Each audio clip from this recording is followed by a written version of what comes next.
Still Ramaphosa, we stand here today to respond to your State of the Nation address that didn't address the state of our nation. We respond to you on behalf of the women who have been waiting for parental justice in our maintenance courts for many years and received no justice because they didn't have enough in their pockets to bribe their way to justice. We respond to you on behalf of thousands and thousands of young men and women who recently completed their matric but are faced with the tormenting reality that their lives, like those before them, will amount to nothingness because their bachelor's degrees passes did not guarantee them a table in university. We respond on behalf of Kanyisile, who is a victim of bullying at Sutherland High School because she's a black girl in South Africa. She and many young black women are forced to learn that under your leadership, they are second-class citizens. Your presidency does nothing for us, Mr. President. It doesn't protect us, nor does it give us justice. Received this response on behalf of 17-year-old Amahle, diagnosed at Charlotte Maxeke Johannesburg Academic Hospital in 2017 to being on the spectrum with special needs and has still not received her right to specialized vocational education to date. Her and thousands other children with disabilities and special needs are cursed with having you as the government of the day, as what is standing between them and their right to education is a government that has abandoned the responsibility of defending the most vulnerable in our society. Mam Rebecca Molefe, who has a common reality to that of my great-grandmother, Unomngwalisa Ngokazi.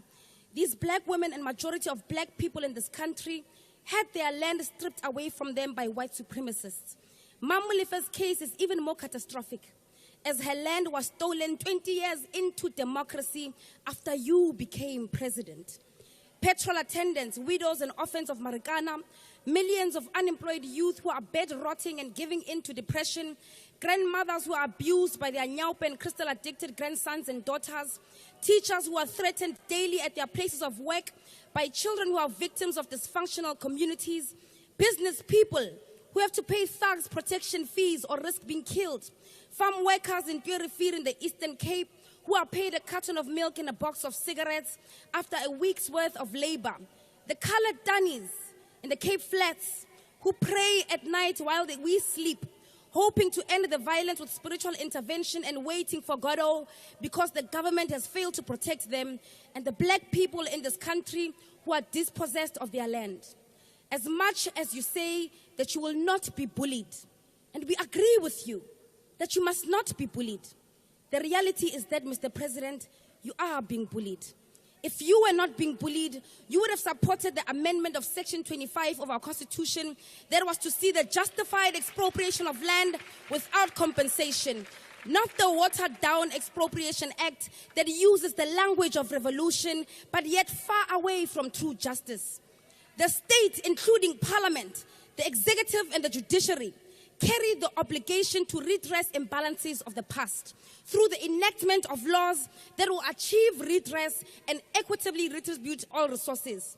If you were not being bullied, the South African government would pass legislation that all the food bought by government for public facilities should be sourced from small-scale farmers and food producers.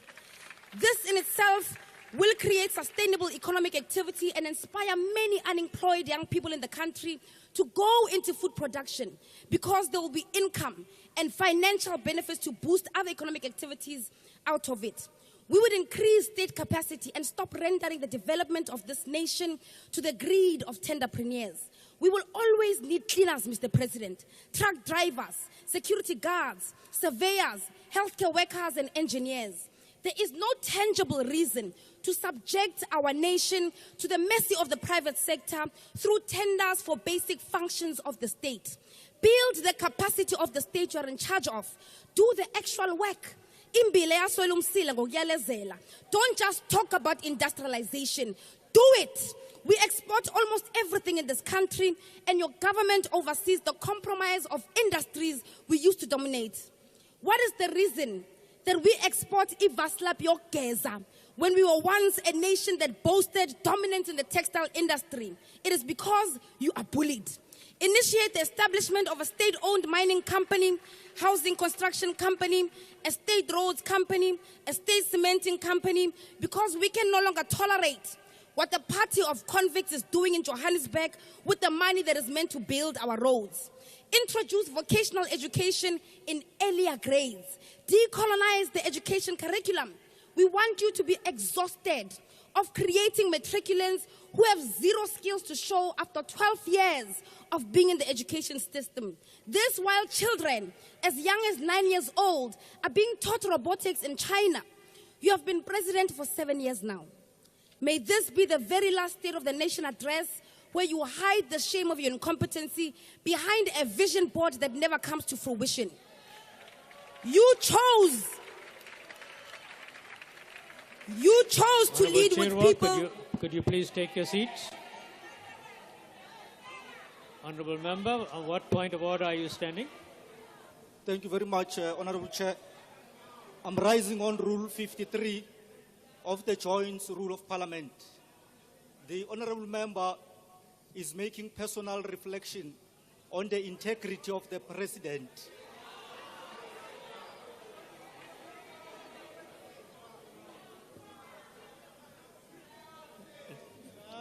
Thank you very much, Honourable Member. We are looking into that.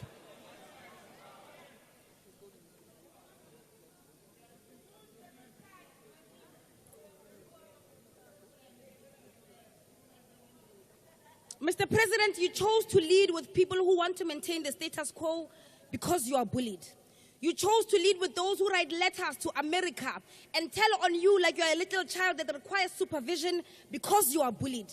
You chose the people who don't have a history of ever choosing your own people because you are bullied. And so long as that is the hill that you are willing to build your legacy on, ngeke nilibuse. Lo buso izinkonja nezezulu eziphaxeka ngodaga.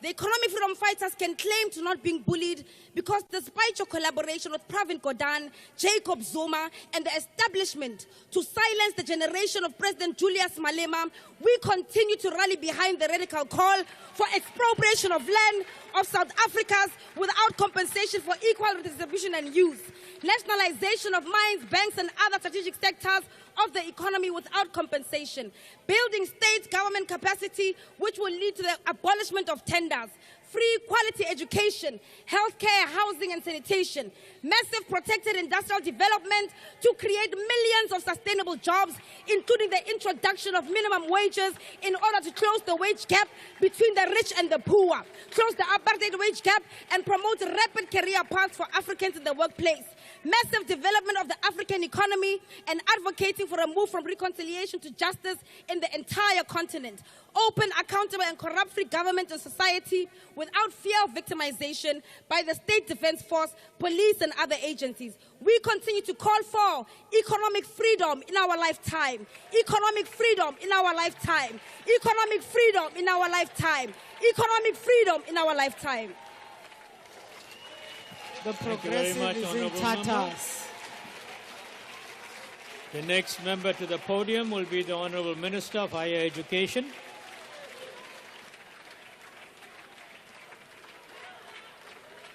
The progressive is finished. Thank you, Honourable Members. Could you please take your seat and allow the next member on the podium?